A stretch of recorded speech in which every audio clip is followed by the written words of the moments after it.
Nesse vídeo a gente vai falar sobre como montar o briefing de um projeto de arquitetura para uma loja. Se você é arquiteto ou designer de interiores, provavelmente você sabe montar um briefing, pelo menos já viu alguma vez um briefing para uma residência. Mas quando a gente faz uma loja, a gente precisa saber algumas outras coisas, na verdade muitas outras coisas, com muito mais profundidade, para que a gente possa atender o nosso cliente.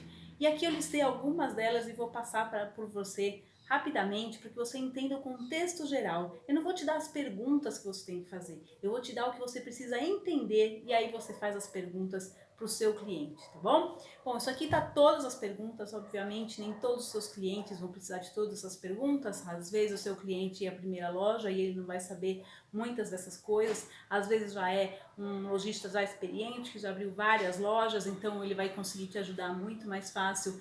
Muitas vezes você vai ter essas perguntas, você vai fazer essas perguntas e vai ter uma resposta direta, outras vezes você vai ter que entender as mensagens por trás da conversa com o seu cliente, conversar com o gerente da loja, às vezes com os consumidores deles, até com os concorrentes, tá bom?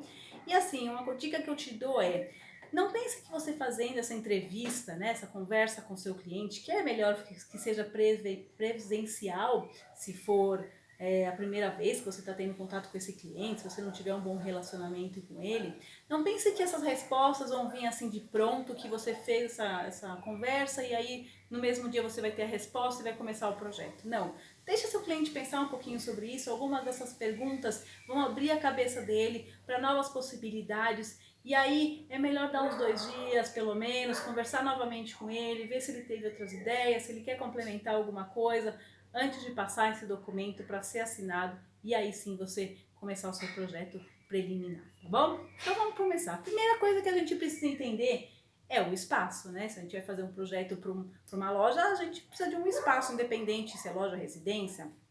Então, qual é a metragem quadrada, qual é o tipo de imóvel, se é um sobrado, se é um edifício inteiro, se é uma loja de shopping, se é a garagem, a lojinha da garagem da vizinha, e qual o entorno. O entorno é muito importante, a gente só pensa no entorno quando a gente faz a residência, mas as lojas cada vez mais estão prestando serviços para a sua comunidade, estão cada vez mais se abrindo, é uma tendência muito forte lá fora, que eu tenho certeza que logo vai chegar aqui no Brasil.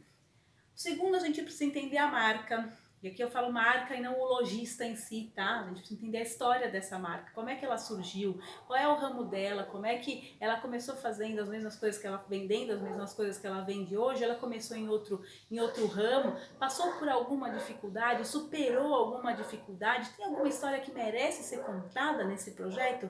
Praticamente toda a marca tem, e é muito legal transformar isso em elementos visuais no seu projeto, porque isso conecta muito com o consumidor, tá bom? Então você precisa saber o nome dessa marca, qual é o significado desse nome, de onde vem, quais são as cores, qual é a missão, a visão e os valores dessa marca, para você poder traduzir isso no seu projeto, e qual é o posicionamento dessa marca no mercado, né? É uma marca jovem, é uma marca mais sênior, é uma marca popular, é uma marca mais elitizada, qual é o posicionamento dela, tá? Então, quantos mais você souber sobre a marca, melhor. É como se você estivesse conhecendo o seu cliente residencial, só que aqui, em vez de ser uma pessoa, é uma empresa. Em terceiro lugar, a gente precisa entender o consumidor. Eu sempre falo que a gente faz o projeto de loja não para o lojista, mas sim para o seu consumidor final. É a ele que a gente tem que agradar. Então é muito importante a gente entender quem é esse consumidor. Quais são os dados demográficos deles? Eu sempre falo dos 5Ds, né? Os dados demográficos, que são 2, as dores, os desejos e as dúvidas. Qual é o problema que ele quer resolver naquela loja? Todo mundo tem um problema. Que seja uma loja de roupa, ele quer uma roupa mais bonita, ele quer uma roupa mais barata, ele tá sem meia, precisa comprar meia, não importa, né? Dor é um problema, não precisa ser uma dor física, é um problema que ele vai resolver lá, tá bom? Além disso, a gente precisa entender a rotina desse cliente. Quantas vezes ele volta nessa loja? Ele é uma pessoa que ele é influenciado pelas mídias digitais, então ele primeiro pesquisa na internet para depois ir comprar na loja. Como é que ele chega nessa loja? Ele chega de carro, de ônibus, a pé? Ele mora nas proximidades ou ele mora longe? Ele trabalha por ali? Ele compra de manhã? Ele compra na hora do almoço? Ele vai comprar sozinho? Ele compra para si mesmo ou ele compra para outra pessoa? Então são muitas as perguntas. Quanto mais a gente souber também do consumidor, o que o consumidor também quer, o que o consumidor acha importante, quais são as expectativas dele, nossa, mais da metade do caminho andado para um projeto eficiente, um projeto bacana, um projeto realmente diferenciado.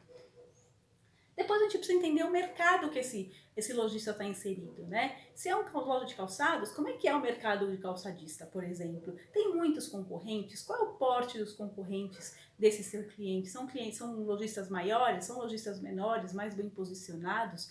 A concorrência dele é muito acirrada? É uma concorrência por preço ou é uma concorrência por qualidade, né? Então, tudo isso vai fazendo diferença. Tem a concorrência direta e a concorrência indireta. O que é uma concorrência indireta? É aquelas lojas que têm o mesmo público-alvo que o seu lojista, tá? Então, por exemplo, uma loja de bijuteria e uma loja de maquiagem são concorrentes indiretos porque tem o mesmo tipo de cliente. A mulher decide se ela vai gastar dinheiro com bijuteria ou com maquiagem, onde ela vai gastar não só o dinheiro e o tempo também. Então a gente precisa entender quais são os concorrentes diretos e os indiretos que estão no entorno. E a gente precisa saber quem é o benchmark do nosso cliente, né? Benchmark é aquele que ele aspira a ser, tanto em nível operacional, de tamanho de operação, de loja, de quantidade, como em nível estético mesmo. Qual é a loja que ele acha interessante, que ele acha que tem a ver com a marca dele? Isso ajuda muito a gente não precisar da nossa bola de cristal, que na verdade a gente não tem, né? E a gente consegue entender as referências que estão na cabeça do nosso cliente. Depois, a gente precisa entender as dificuldades internas e externas. As externas é isso, né? Qual é a dificuldade dele ganhar mais market share, ganhar mais participação no mercado, por exemplo? E as internas, quais são as dificuldades que ele tem na operação do dia a dia? Isso também o gerente da loja vai te falar, às vezes, com muito mais propriedade do que o próprio lojista. Muitas vezes no dia a dia ali da loja, eles sentem falta de algum tipo de espaço ou tem alguma coisa que foi projetada mas que não funciona. Então, às vezes, a gente pode propor melhorias conversando com as pessoas que realmente trabalham no chão da loja. Aí a gente precisa entender a rotina, a operação, e a gente tem dois tipos de operação. A operação de retaguarda, que é a parte administrativa de uma loja, que faz ela realmente funcionar. Quantos funcionários são? Quantos vão ser? Vai aumentar? Vai diminuir? Quais são os espaços? Como é que funciona hoje a loja, se ele tem uma loja? Quais são os espaços que tem ali? Sente falta de alguma coisa? Tem alguma coisa que não usa? Tem alguma coisa que precisa ser mais espaçoso do que é? Isso ajuda bastante também a gente ter uma referência do presente para poder projetar o futuro. E a operação de vendas, né? Que é o mais importante. Qual é o tipo de venda? É uma venda assistida ou é um autosserviço? Gente, isso faz absolutamente total diferença no nosso projeto, no layout, no tipo de equipamento, em tudo.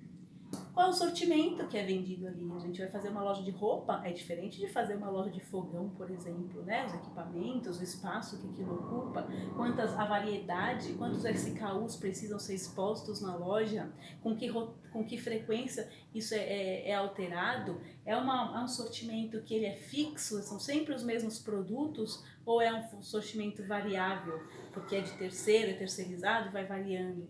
É um sortimento por oportunidade, as compras são feitas lá fora, importadas. Compramos um grande lote de camisetas muito barato, então a gente vai ter muita camiseta no próximo mês. Ou é um sortimento de coleção, né? Com designs, a coisa é mais planejada, mais a longo prazo. Também faz diferença no VM que a gente vai projetar, por exemplo. E os serviços? Além dos serviços de venda, por exemplo, um serviço que a gente não pensa, mas é um serviço, é o provador, né? A gente está fornecendo um espaço para os clientes experimentar. O crediário, a área para crianças, uma área de alimentação, às vezes um espaço para você distrair o marido que sempre atrapalha a mulher na loja, né? Então, o que eu já ouvi falar, o Júlio Tacano fala como estacionamento de maridos, isso funciona, ajuda muito a loja a vender mais para as mulheres, porque o marido não está ali atrapalhando. Então, quais são os serviços que ele tem hoje, né? E quais ele quer manter, ou quais não quer manter, quais sente falta? E as tecnologias? Se ele tem CFTV, câmera, por exemplo, se tem antena de alarme, tem um espelho inteligente, tem o self-checkout, o que ele tem? E por último, a gente vai para a expectativa. Então, a expectativa é tudo que aquele cliente planeja para o futuro. Vamos falar aqui primeiro da expectativa financeira. Quanto que ele tem de verba para gastar nessa obra? Por quê? Muitas vezes o cliente não vai querer falar para você, mas é importante você ter uma ideia, porque você não pode fazer um projeto pensando em gastar 500 mil e o cliente tem 50 mil. Vai todo mundo sair frustrado, né? Você que fez o projeto à toa e ele que pagou pelo projeto e não vai conseguir executar. E tem muito cliente que tem vergonha de falar isso para o arquiteto e deixa o arquiteto desenvolver o projeto e depois guarda na gaveta. Isso é muito frustrante. Então explica para ele a importância de saber isso, porque pelo menos uma faixa de preço, isso vai fazer diferença para você especificar os materiais, uma série, até tecnologia inclusive. Qual é o nível de interferência que ele quer nessa loja?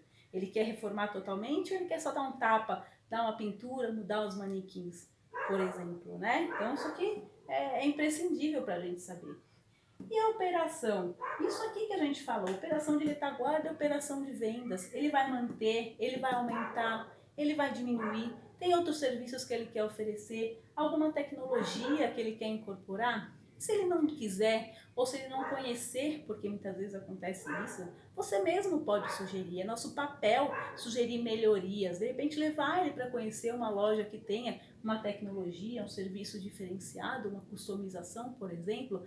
Isso às vezes agrega valor a um custo baixíssimo e faz a conexão, fideliza o cliente. Então está no nosso papel também mostrar isso para o nosso cliente, tá? E por último, os planos de expansão dessa loja, né? Às vezes é uma primeira loja, mas vai se tornar uma rede, às vezes é um projeto que vai ser replicado, então você tem que tomar cuidado também em não especificar coisas que são mais facilmente encontradas em outros estados, por exemplo. A gente precisa entender se a gente está projetando uma loja só ou é uma rede, né? Com tudo isso aqui, você consegue fazer um briefing, conhecendo bem a fundo esses 8 itens, você consegue fazer um briefing, consegue fazer um guia, um documento para te orientar durante todo o projeto. E uma dica que eu te dou é, manda esse projeto, pede uma autorização, uma aprovação formal, né? Fala, olha, é isso mesmo, antes de eu começar o estudo preliminar, para que eu comece o meu estudo já de forma assertiva, porque eu sei que você tem tempo, os prazos no varejo são muito curtos, então eu sei que você tem tempo mais curto, para a gente começar de forma assertiva, me fala se é isso, se você sentiu falta de alguma coisa, se tem mais alguma sugestão, e aí sim você começa seu projeto já com assim, uma garantia muito maior que não vai ter surpresas mais para o final, tá bom? Espero que vocês tenham gostado. Deixa seu like aqui se você gostou, deixa uma dúvida, a gente responde também, não tem problema. Assina o nosso canal, ativa a notificação, a gente tem live todas as quartas-feiras, às 4 da tarde, aqui no YouTube, sempre assuntos sobre projetos de loja, então a gente fala das mais variadas coisas, tanto para arquiteto, designer, visual merchandising e para lojista também, para trazer mais resultados para sua carreira, para o seu negócio. E se você é um lojista e quer melhorar a sua loja, quer ter mais resultados, gerar mais vendas, contata a gente vai ter vários tipos de serviço, desde consultoria até projetos completos para você. Basta mandar um recadinho para a gente, pode ser por e-mail, ou pode ser no Instagram, ou pode ser até dando uma ligada para a gente, tá bom? Um grande abraço, até o próximo vídeo.